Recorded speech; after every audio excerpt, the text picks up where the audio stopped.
हरे कृष्णा।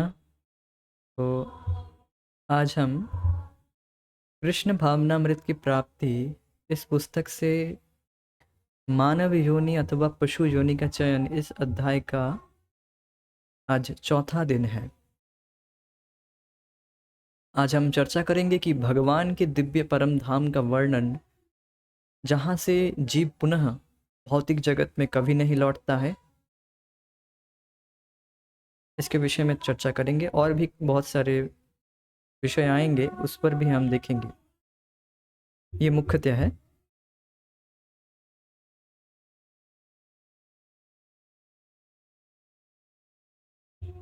इस भौतिक प्रकृति के परे एक श्रेष्ठ आध्यात्मिक प्रकृति है, जैसा कि श्री कृष्ण ने भगवत गीता में कहते हैं।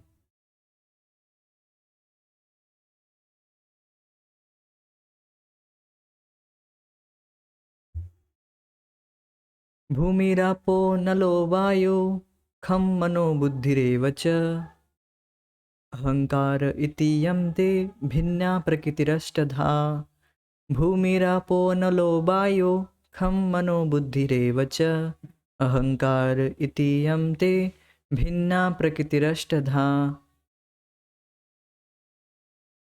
तो यहाँ पर इस श्लोक में भगवान इस भौतिक जगत के एलिमेंट्स के बारे में बता रहे हैं। यह भौतिक जगत किन किन तत्वों से बना है, उसके बारे में बता रहे हैं। अर्थात इस श्लोक में भौतिक जगत सार संक्षेप संक्षेप के रूप में 8 तत्वों से बना है, उसके बारे में बता रहे हैं। देखते हैं। भूमिर आपो अनलो वायु। भूमि अर्थात पृथ्वी, आपो मतलब जल, और अनलो अर्थात अग्नि, वायु वायु, खम आकाश तत्व, मन मनो मीन्स मन, बुद्धि बुद्धिरेव बुद्धि एवच, और अहंकार इति अम्ते। इस प्रकार अम, इस प्रकार 8 हुए। इस प्रकार भिन्ना प्रकृति अष्टधा। इस प्रकार जो प्रकृति है, भिन्ना प्रकृति है, वह 8 प्रकार के तत्वों से बने हैं। ये भौतिक प्रकृति जो कि भगवान का है। भगवान क्या बता रहे हैं? मेरा मेरी प्रकृति है, किंतु ये भिन्ना है। प्रकृति मतलब स्वभाव, स्वभाव। प्रकृति मतलब कि जिसकी जैसी प्रकृति है, से हम बोलते हैं ना, एक व्यक्ति की प्रकृति ऐसी है, अर्थात उसका प्रकृति, उस व्यक्ति की जो प्रकृति है, स्वभाव है, वह उसको छोड़ता नहीं है। तो ये जो प्रकृति है भगवान का प्रकृति है, किंतु भिन्ना। भिन्ना मतलब मुझसे अलग। मेरी प्रकृति है किंतु मुझसे अलग। बहिरंगासक्ति भगवान पर ये निर्भरशील है, ये प्रकृति।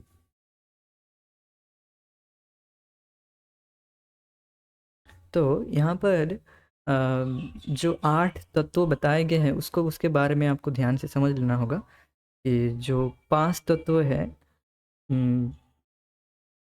5 तत्व है मतलब एक यहाँ पर 5 महाभूत, पंच महाभूत, भूमि, पृथ्वी, आप पृथ्वी, जल, अग्नि, वायु और आकाश, और मन, बुद्धि, अहंकार।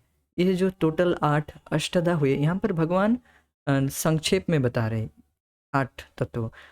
पर मेन इन संक्षेप को इसका विश्लेषण करेंगे तो 24 तत्व आते हैं। उसके बारे में हम आगे डिटेल्स में चर्चा करेंगे। थोड़ा सा ग्लिम्स दे देता हूँ कि 5 महाभूत हो गए, पंच महाभूत हो गए, और 5 ज्ञानेंद्रिय, 5 कर्मेंद्रिय, और 5 इंद्रिय विषय। इंद्रियों के विषय होते हैं, जहाँ पर इंद्रिय भागती है। आँखों का विषय देखना, रूप रस गंध आदि, इस तरह से 5 इंद्रिय विषय। तो टोटल हो गए 20। तो देन मन, बुद्धि, अहंकार, महतत्व। मन, बुद्धि, अहंकार, महतत्व। इस तरह से हो गए 24 तत्व। ये जो मन है, ये मन सात्विक अहंकार से आता है और बुद्धि महत तत्व से आता है। तो इस तरह से 4 हुए और 5-5 के सेट हैं। 5 ज्ञानेंद्रिय, 5 कर्मेंद्रिय, 5 महाभूत और 5 इंद्रिय विषय, इस तरह से 24 तत्व हैं। तो ये 24 तत्व मिलकर प्रकृति, अर्थात सार स्वरूप में आप कह सकते हैं कि 3 गुण हमने सीखे थे कि सतोगुण, रजोगुण, तमोगुण, सात्विक अहंकार, राजसिक, तामसिक अहंकार, इस तरह से। अर्थात मेन रूप से आप ये भी कह सकते हैं ये जगत 3 गुणों का प्रकाश है, 3 गुणों का ही एक्सचेंज है। 3 गुणों से ही ये जगत बना है, उन 3 गुणों को ही यहाँ पर रखा गया है। और जिनको थोड़ा सा विस्तार से 8 प्रकार बताया गया है, और भी विस्तार करेंगे तो 24 प्रकार तत्व, 24 तत्व। जैसे एक छौक होता है ना, टेबल बनाएंगे तो टेबल के ऊपर आ जाए 3 शतगुण, रजोगुण, तमोगुण, उनसे 8 आता है, 10 24। तो इनको हम आगे इन श्लोक को जब हम डिटेल्स में पढ़ेंगे तो और ज़्यादा अच्छे से चर्चा करेंगे। अभी थोड़ा सा ग्लिम्स हम पढ़ ले रहे हैं, जिससे कि आगे जाकर हम जब भगवद गीता को डिटेल्स में पढ़ेंगे तो उसमें कुछ क्लमजीनेस ना आए, अच्छे से हम समझ पाए। तो ठीक है।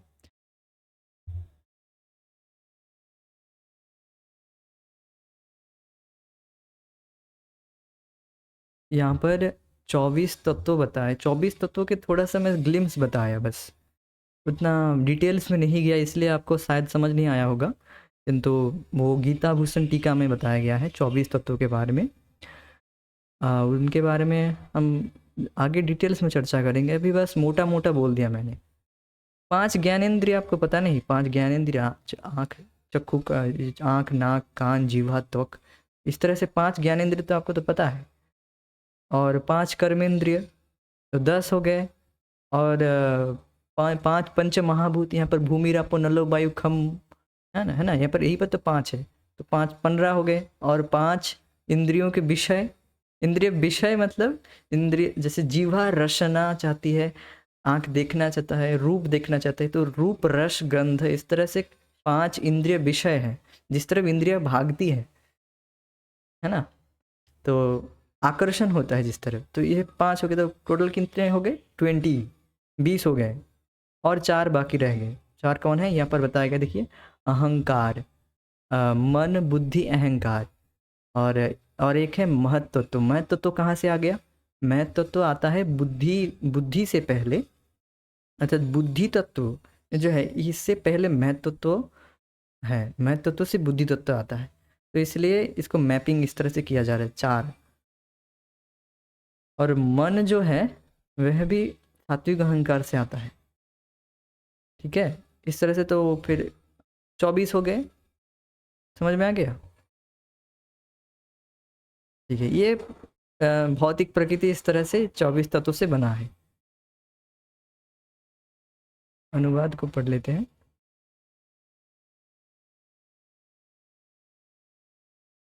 तो ये जो प्रकृति है, भिन्ना प्रकृति रष्टधा, भगवान की भिन्ना प्रकृति है। भिन्ना मतलब अलग, किंतु भगवान की है। जैसे एक उदाहरण से आप समझ जाएंगे कैसे भिन्ना है। मेघ और सूर्य, मेघ सूर्य की प्रकृति है।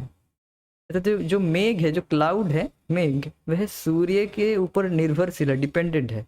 अगर सूर्य नहीं रहेगा तो मेघ नहीं हो सकता है, मेघ नहीं उत्पन्न हो सकता है।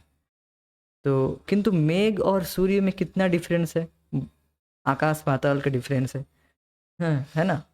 किंतु मेघ की जो सत्ता है वह सूर्य पर निर्भरशील है। सूर्य रहेगा देन इवापोरेशन होगा, देन वो जाकर ऊपर जाकर क्लाउड होता है और फिर वर्षा होती है। तो मेघ की जो सत्ता है वह आप कह सकते हैं कि यह सूर्य के वजह से है। तो इसी तरह से प्रकृति भगवान से और आप देखिए मेघ और सूर्य बिल्कुल अलग है। तो इसी तरह से भगवान की जो प्रकृति है, यह जड़ प्रकृति है, यह भिन्ना है, अलग है, किंतु भगवान भगवान की है। ये बात है, इतना समझना है आपको।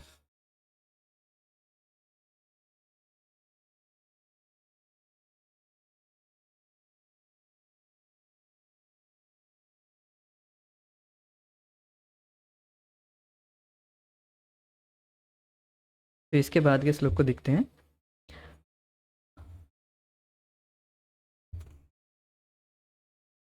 इस श्लोक में जाने से पहले एक बात और बताना चाहूँगा। ये जो प्रकृति है, पहले तो प्रधान रूप में रहता है, प्रकृति साम्य अवस्था में रहता है। जब गुणों के साम्य अवस्था को कहते हैं प्रधान। 1:1:1 इस अनुपात में रहता है, सत्वगुण और रजोगुण तमोगुण। यह साम्य अवस्था कहते हैं इसको। इक्वालिटी, स्टेट ऑफ इक्वलिटी, एक इक्वलिटी के स्टेट में रहता है, जहाँ पर 3 गुण, रजोगुण तमोगुण और सत्वगुण, ये 3 गुण साम्य अवस्था में रहता है 1:1:1 में। तो उन पर भगवान अपना दृष्टिपात करते हैं। अपने दृष्टिपात करते तो गुणों में एजिटेशन होने लगता है, अर्थात रिएक्शन हो सकता है, बोल सकते हैं एजिटेशन, ऐसा बोलते हैं। गुणों में गुणों की साम्य अवस्था नष्ट हो जाता है। देन इस तरह से 24 तत्व धीरे धीरे आता है। वो डिटेल्स में श्रीमद् भागवत में बताया गया है। समझ रहे, मोटा मोटा समझ लीजिए बस। तो यह भिन्न प्रकृति है भगवान की। अपरेय अपरेयमितस्त्वन्यां प्रकृति विद्धि में पराम जीवभूतं महाबाहो ययेदं धार्यते जगत्। अपरेयमितस्त्वन्यां प्रकृति विद्धि में पराम जीवभूतां महाबाहो ययेदं धार्यते जगत्। अपरेयमितस्त्वन्यां प्रकृति विद्धि में पराम जीवभूतां महाबाहो ययेदं धार्यते जगत्। अब इस श्लोक में बता रहे हैं कि इस भौतिक अपरेय, अपरेय मीन्स यह जो जड़ा प्रकृति है, जड़ा प्रकृति है, इयम इत, इससे, लेकिन इससे अलग अन्य, इससे अलग एक और प्रकृति है जो कि परा है। और ये जो भौतिक प्रकृति है ये अपरा है, अर्थात जड़ है, नश्वर है। किंतु मेरी और एक प्रकृति है, भगवान बता रहे हैं मेरी और एक प्रकृति है जो कि परा है, लेकिन इससे अलग है, इस जड़ प्रकृति से अलग। अपरेय इयम, इता मीन्स इतर, अलग। अन्य मीन्स इससे विलक्षण, भौतिक प्रकृति से अलग प्रकृति है जो कि परा प्रकृति है, उसे जानो।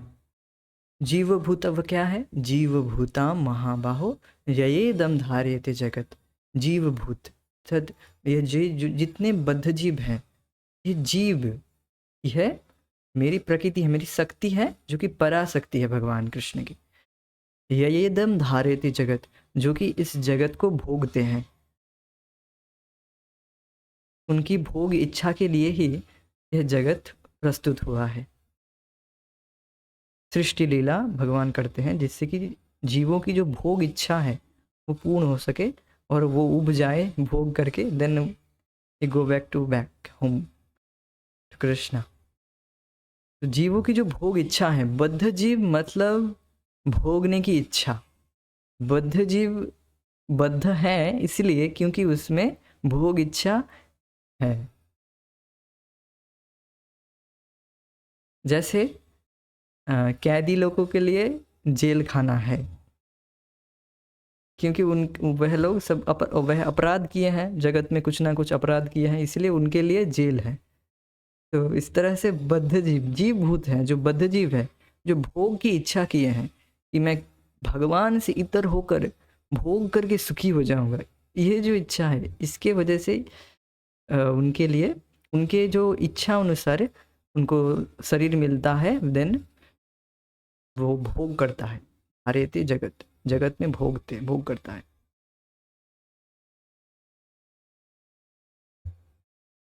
और किंतु यह जो प्रकृति है ये उत्कृष्ट है, जड़ा प्रकृति से उत्कृष्ट है। और यह जड़ा प्रकृति को नियंत्रण भोगती है, तो भोगती है बस। और जैसे एक उदाहरण से समझ जाएंगे आप, फैक्ट्री फैक्ट्री में केवल मशीन्स को आप फैक्ट्री नहीं कहेंगे जब तक ना उसमें जो कर्मचारी मजदूर ना हो। जब तक फैक्ट्री में मजदूर कार्य ना करे तब तक उसे आप फैक्ट्री नहीं कहेंगे। समझ रहे हैं? और इसी तरह से इस जगत में जब तक जीव ना हो तो इस जगत का कोई अर्थ नहीं है। इस जगत बना ही है जीव के भोगने के लिए, उनकी भोग इच्छा की वजह से ये भौतिक जगत प्रस्तुत हुआ है।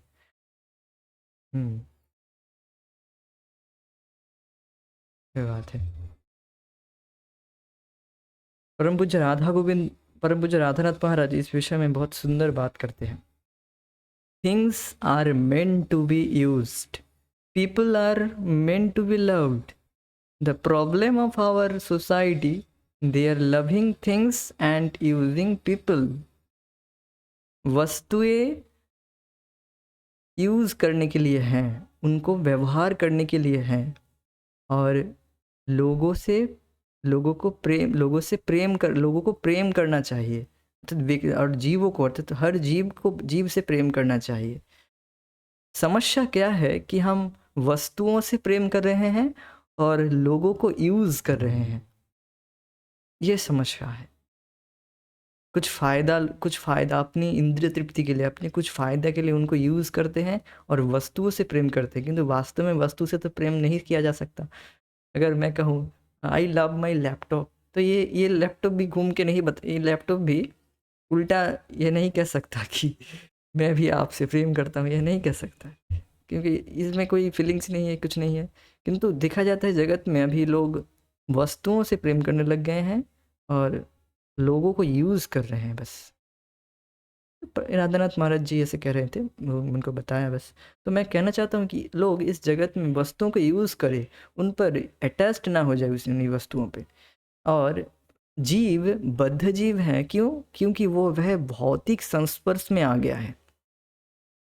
भौतिक संस्पर्श में आकर मायाबद्ध हो गया है। वह सोच रहा है कि ये भौतिक शरीर तथा भौतिक वस्तु, इसमें ममत्व बुद्धि आ गया है। ये मैं शरीर हूँ और ये शरीर से संबंधित सारे वस्तुएं मेरे हैं। यही तो माया है। जब आप भगवत गीता को सुनेंगे कि अरे इस तरह से भगवान कृष्ण की शक्ति है, अपरा शक्ति है, ये तो सारी वस्तुएं, सारे जो 24 तत्वों से बने ये पूरे जगत प्रकट हुआ है, अर्थात हर वस्तु मुझे कृष्ण की सेवा के लिए ही यूज करना चाहिए। तब आप माया में नहीं हैं। जब भी हम सोचते हैं कि हम वस्तुओं को अपने भोग के लिए यूज करेंगे, तब हम माया में हैं।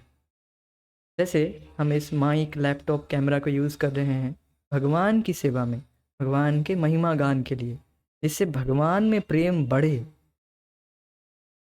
तो ज्यों ही हम इन वस्तुओं को भगवान की सेवा में लगाते हैं, त्यों ही ये वस्तुएं स्पिरिचुअलाइज्ड हो जाते हैं।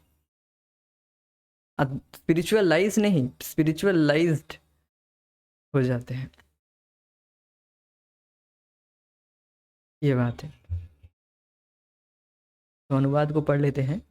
पृथ्वी, जल, अग्नि, वायु, आकाश, मन, बुद्धि और अहंकार मेरी भिन्न प्रकृति, भिन्न भौतिक शक्तियों के 8 रूप हैं। भगवान की जो जड़ा प्रकृति है, भिन्न प्रकृति में अष्टधा, उनके 8 रूप हैं। संक्षेप में बता रहे हैं कि यह 8 तत्व हैं जिनसे भौतिक प्रकृति बना है। 8 तत्व।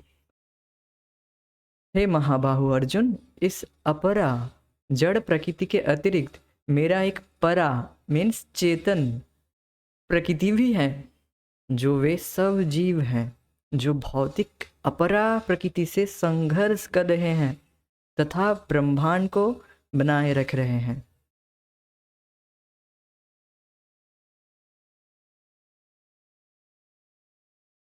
जैसे इस मीटिंग में अगर हम रहे ही ना, कोई मीटिंग में कोई रहे ना, देन इस मीटिंग का क्या फ़ायदा? देन ये मीटिंग नहीं कहलाएगा। मीटिंग तब होगा जब उसमें भक्त आएंगे, भगवान के विषय में या किसी विषय में चर्चा होगी, देन इस मीटिंग का कुछ महत्व होगा, देन इस मीटिंग का अस्तित्व रहेगा वास्तव में। समझ रहे हैं? मतलब अगर इसमें कोई चर्चा ही नहीं होगा तब इस मीटिंग का कोई मीटिंग बनता ही नहीं। चर्चा का विषय आया तब ना मीटिंग हुआ।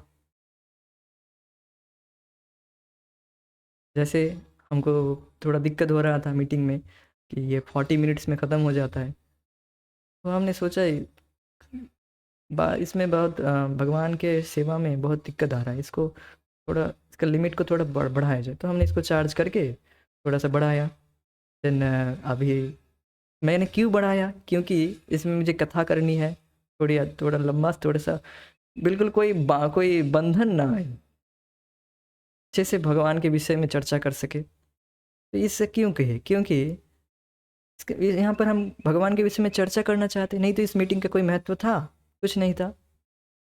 अर्थात भौतिक विषय का महत्व तभी होगा जब हम भगवान की सेवा में लगाएंगे, नहीं तो भौतिक विषय कुछ महत्व नहीं। प्रभुपाद जी कहते हैं without Krishna consciousness this world is waste.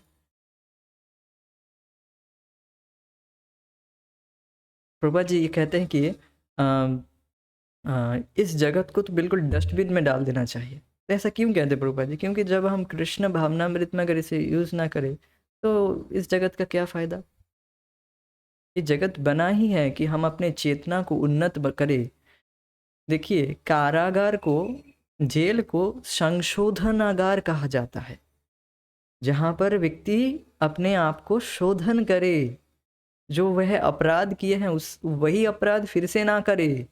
अर्थात अनादिकाल से हम भोग वासना को लेकर आए हैं जगत को अपने भोग के लिए, किंतु यही तो अपराध है, इसी के वजह से हम जगत में फंसे हैं। यही बार बार करते जाएंगे तो then what is the meaning of this world? यहाँ पर आप हैं, इस जगत में हैं क्योंकि आपको अपने आप को जितना हो सके शुद्ध करें, अपने चेतना को उन्नत करें, तब ना इस जगत का कुछ फायदा होगा।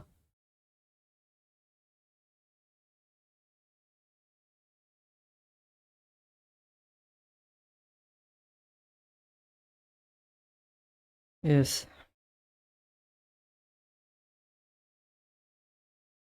तो आगे बढ़ते हैं। तो इस सृष्टि में अनेक भौतिक ब्रह्मांड गुच्छ के रूप में विद्यमान है।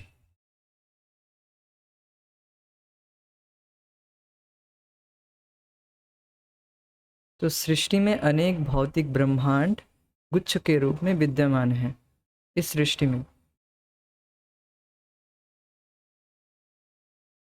और यह सब मिलकर इस भौतिक सृष्टि का निर्माण करते हैं। इन सब अनगिनत भौतिक ब्रह्मांडों के गुच्छों के परे दिव्य धाम है। देखिए यहाँ पर एक रिप्रेजेंटेटिव फोटो रखा गया है। गोल ऑफ आवर लाइफ, हमारे जीवन का लक्ष्य भगवत प्राप्ति, भगवान के धाम जाना। यह जो जगत है ये एकांश निश्चित जगत है। और दिखाई दे रहा होगा, थोड़ा सा छोटा है, फिर भी देखिए ये नीचे जो ब्रह्मांड है ये हमारा जगत है, और यहाँ पर बहुत सारे ब्रह्मांड है, ये वन यूनिवर्स, इस तरह से बहुत सारे यूनिवर्स हैं। इसमें भी बहुत छोटे से दिखा जा रहा है, 14 भुवन है। हाँ, तो इस तरह से एक एक यूनिवर्स है, इस तरह से करोड़ों करोड़ों ब्रह्मांड है जो कि भगवान महाविष्णु के रोमकूप से निकलते हैं।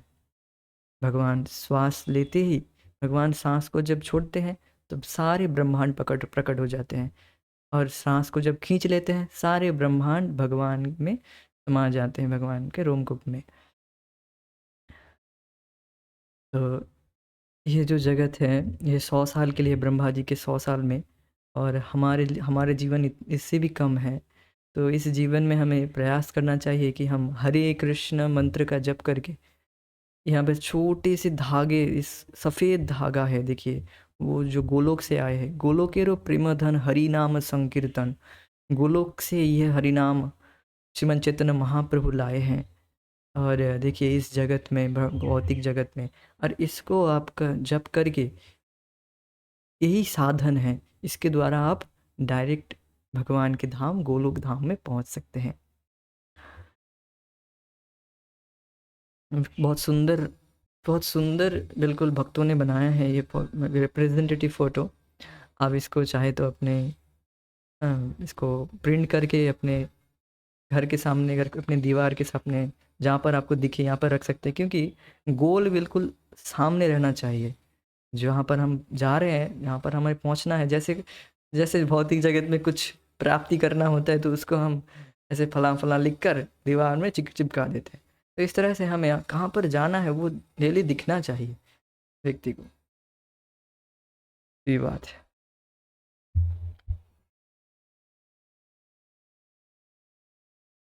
जिसका उल्लेख भगवत गीता में भी है। न तद्भासयते सूर्य न शशांक न पावकः यद्गत्वा न निवर्तन्ते तद्धाम परमं मम। न तद्भाषयते सूर्य न शशांक न पावकः यद्गत्वा न निवर्तन्ते तद्धाम परमं मम। तो भगवान के धाम के विषय में बताया जा रहा है। भगवान का धाम कैसा है? भगवान का धाम ना तो सूर्य से प्रकाशित होता है, ना तो चंद्रमा से, ना तो अग्नि से। भगवान का धाम स्वयं प्रकाशित है। इसका मतलब क्या है? क्या इसका मतलब भगवान के धाम में सूर्य चंद्रमा नहीं है?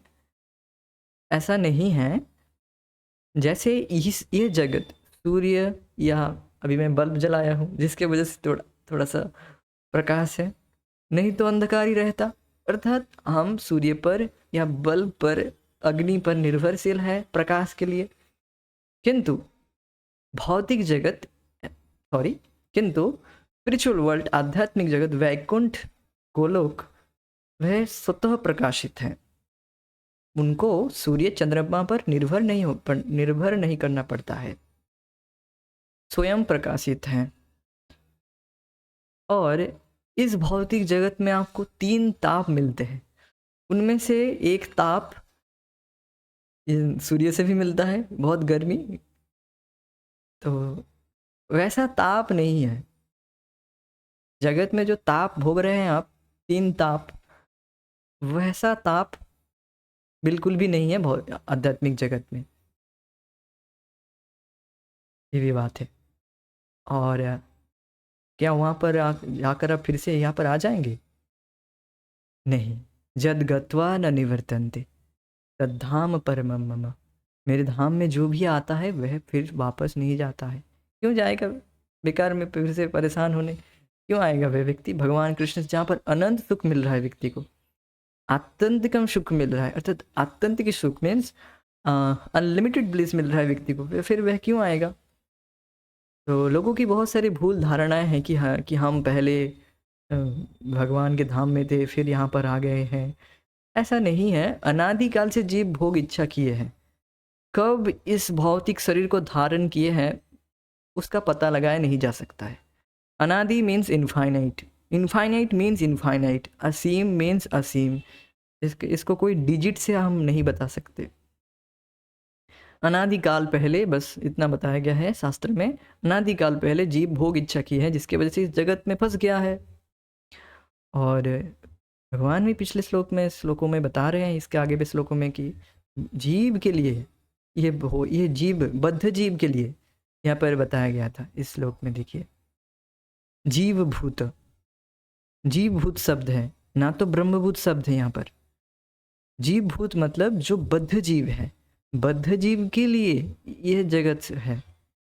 और जो मुक्त जीव है वह ब्रह्मभूत किस स्टेट में रहते हैं? मुक्त अवस्था में। ब्रह्मभूत प्रसन्नात्मा ना सोचती ना कांक्षति। तो जो ब्रह्मभूत अवस्था में रहते हैं वह इस जगत में नहीं रहते, वह मुक्त आत्माएं हैं, उनको इस जगत में नहीं रहना पड़ता है।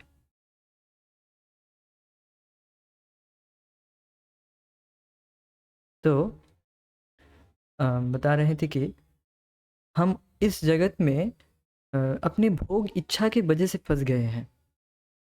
अनादिकाल पहले हम भोग की इच्छा किए हैं, जिसके वजह से हमें बार बार जन्म मृत्यु जरा व्याधि रूपी इस चक्र में फंसना पड़ रहा है।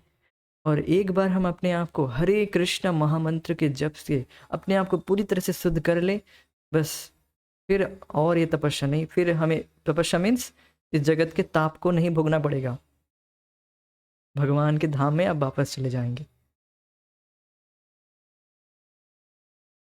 ये बात है। तो मेरा वह धाम ना सूर्य, न चंद्रमा, न अग्नि के द्वारा प्रकाशित होता है। जो मेरे उस परम धाम को प्राप्त कर लेता है वह पुनः इस भौतिक जगत में नहीं लौटता है। नहीं लौटता है मीन्स नहीं लौटता है, बस इतना। जो भगवान के धाम को प्राप्त किए वह इस जगत में कभी नहीं लौटता है। अब शास्त्र में भी देख सकते हैं, ध्रुव महाराज, प्रहलाद महाराज, वह कभी यह प्रश्न नहीं किए कि मैं कब इस जगत में फंस गया, ऐसा नहीं पूछते। भगवान का दर्शन, साक्षात दर्शन मिल रहा है उनको, वह बस अब भगवान के महिमा गान में लग गए, बस भगवान के धाम चले गए। फिर चित्रकेतु महाराज और जितने भी सब जितने जितने भी भगवत साक्षात्कार की है, भगवान के दर्शन प्राप्त हुए हैं, वे कभी ये प्रश्न नहीं किए हम क्यों इस जगत में फंस गए हैं। ऐसा नहीं होता है, ये बेवकूफ़ी वाला प्रश्न है। क्योंकि आप कभी डॉक्टर के पास ये नहीं जा कहेंगे मुझे कब ये बीमारी हुई, मुझे कब ये बीमारी, क्यों तो कहते हैं, किंतु कब हुआ ये नहीं पूछते। बस हमें ठीक कर दो, बस हमें ठीक कर दो, बस इतना। ये बात है।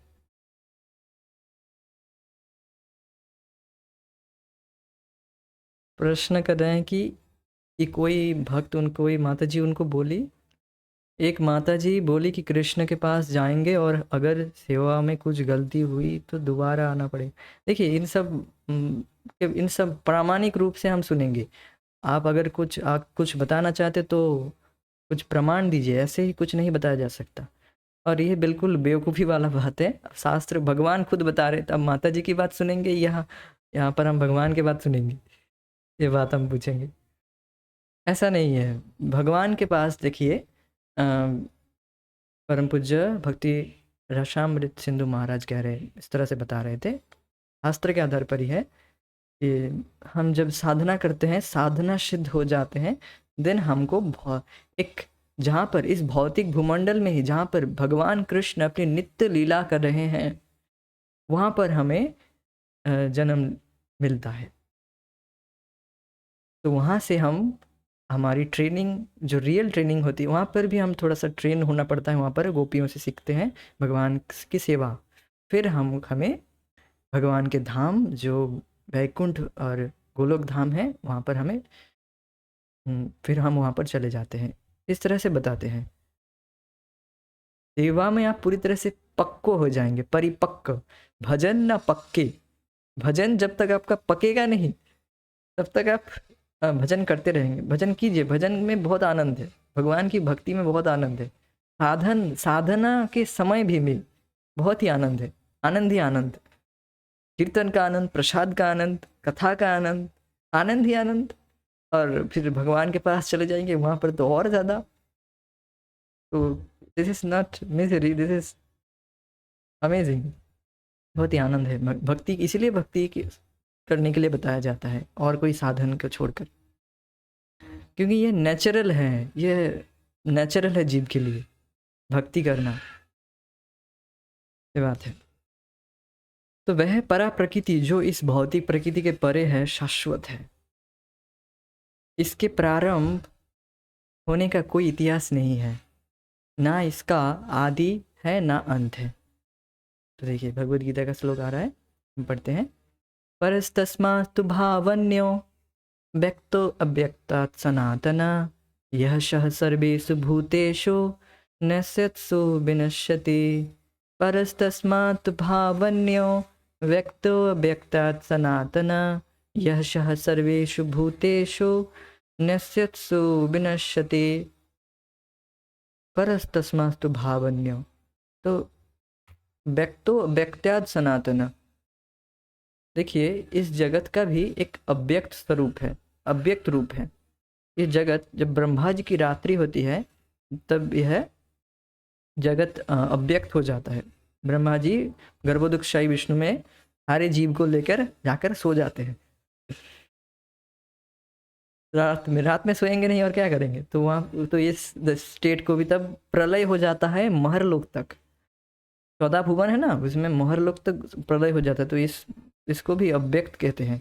किंतु भगवान कह रहे हैं इस अव्यक्त से भी अव्यक्त जगत है, जो कि जो भगवान का सनातन धाम है। देखिए ये जो जगत है, यहाँ पर प्रलय होता है, दो दो बार प्रलय होता है। दो टाइप का प्रलय हो, 2 बार नहीं, सॉरी, 2 टाइप्स का प्रलय होता है। एक तो जब ब्रह्मा जी की रात्रि होती है, ब्रह्मा जी की रात्रि, तब भगवान ब्रह्मा जी सोने जाते हैं। हाँ हाँ, ब्रह्मा जी सारे जीवों को लेकर गर्भोदकशाही विष्णु में चले जाते हैं और वहाँ पर रेस्ट करते हैं, सोते हैं। और उस समय एक प्रलय होता है, केवल महरलोक तक, नीचे से जितने लोग हैं पाताल से लेकर ऊपर महरलोक तक प्रलय हो जाता है। ये तो भूलोक है, यहाँ पर फोटो दिखाया गया, देखिए उससे समझ में आएगा। ये वो बहुत छोटा है, ये देखिए, ये नीचे पाताल से लेकर यहाँ पर ही, यहाँ पर ब्रह्मा जी, यहाँ पर है महरलोक तक प्रलय हो जाता है। देन और ऊपर के लोक में प्रलय नहीं होता है। तो इस प्रलय के अवस्था में ब्रह्मा जी जाकर गर्भोदकशाही विष्णु में रेस्ट करते हैं, ठीक है। और इसको एक प्रलय कहा जाता है, क्या नाम मैं थोड़ा सा भूल रहा हूँ, बट इतना पता है कि इतना बताया जाएगा कि एक प्रलय होता है उस समय को, इसको भी अव्यक्त स्टेट बताया गया है।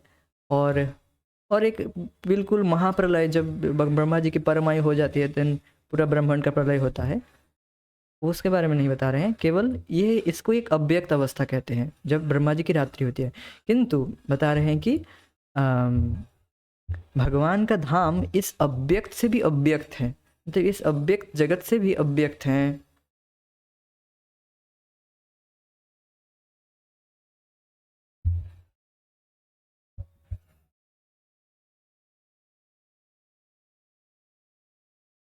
श्लोक, हाँ, भगवान का धाम इस अव्यक्त से भी अव्यक्त है, अव्यक्त से भी परे है। न यह स सर्वेषु भूतेषु नश्यति विनश्यति, इसका कभी नाश नहीं होता है। ये बात है, जो सनातन है, जो सनातन धाम है, इस जगत का तो प्रलय हो जाता है, ये जो अव्यक्त, ये जब अव्यक्त हो जाता है, देन 100 साल, देन इसका प्रलय हो जाता है एक समय के बाद, जब ब्रह्मा जी की परमायु हो जाती है, तब इस जगत का प्रलय हो जाता है। किंतु भगवान के धाम का प्रलय नहीं होता है, वह सनातन है, इटर्नल है।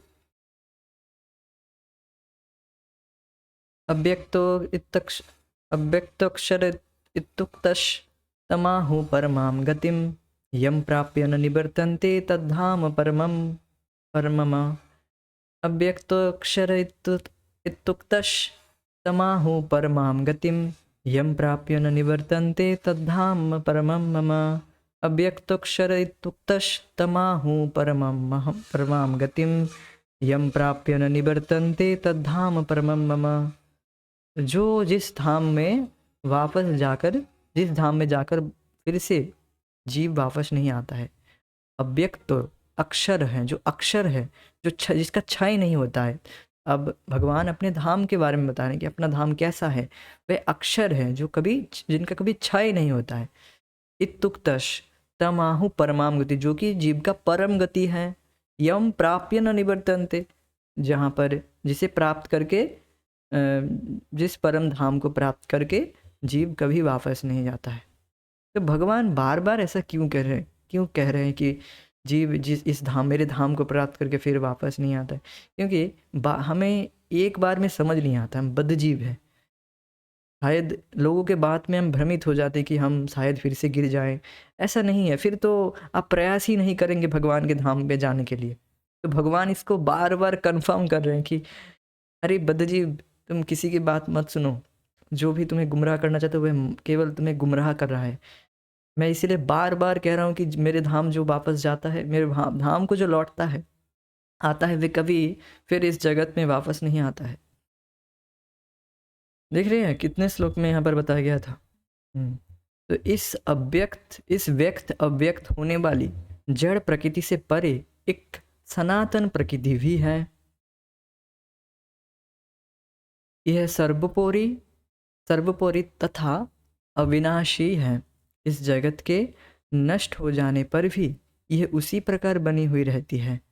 उस परम धाम को अव्यक्त और अक्षर कहते हैं और वही परम गंतव्य है। गंतव्य मीन्स जहाँ जाना ही है हमें, गंतव्य हमारा डेस्टिनेशन है।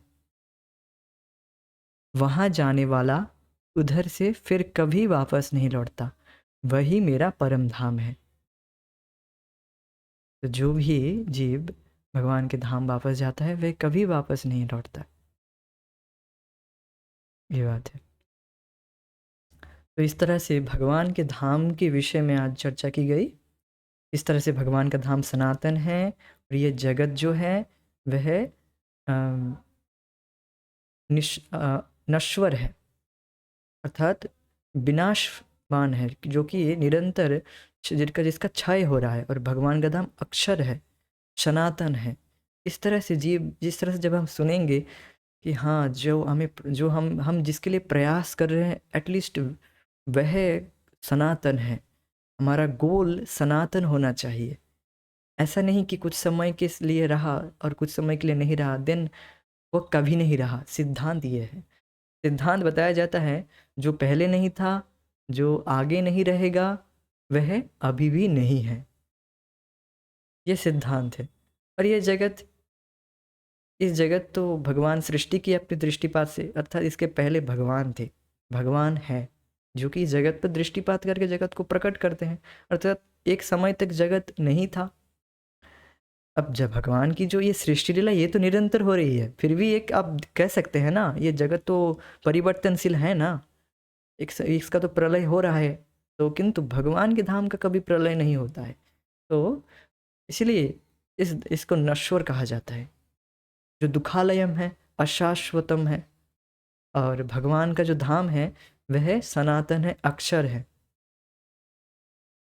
तो इस तरह से जब हम सुनेंगे भगवान के धाम के विषय में, तब हम एस्पायर करेंगे, इच्छा करेंगे कि हाँ, मुझे तो भगवान के धाम जाना चाहिए, भगवान के धाम को प्राप्त करना चाहिए, भगवान की भक्ति को डेवलप करके भगवान से प्रेम को जागृत कर लेना चाहिए, जिससे हम आसानी से भगवान के धाम वापस जाएंगे, लौट जाएंगे।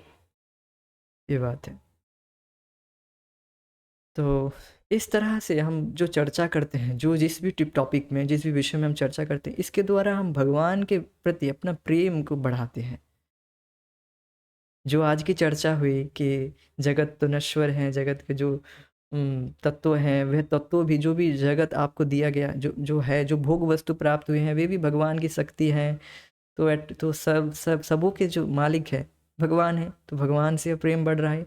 केवल थोड़े से भूमि के लिए व्यक्ति कितना कितना महत्व, अरे इसके पास कितना जमीन है, कितना घर मकान आदि है, थोड़े से भूमि के लिए हम कहते हैं अरे उसके प्रति आसक्त हो जाते व्यक्ति। किंतु भगवान का पूरा जगत है, पूरा आध्यात्मिक जगत, सब कुछ भगवान का है और भगवान का धाम भी शाश्वत है। इस तरह से हम जब सुनेंगे भगवान के विषय में, भगवान के धाम के विषय में, तब भगवान के प्रति और ज़्यादा प्रेम बढ़ेगा। ये बात है। हरे कृष्ण। तो आज हम यहीं पर रुकेंगे, आगे की चर्चा हम आगे करेंगे। देखते हैं कोई प्रश्न नहीं है।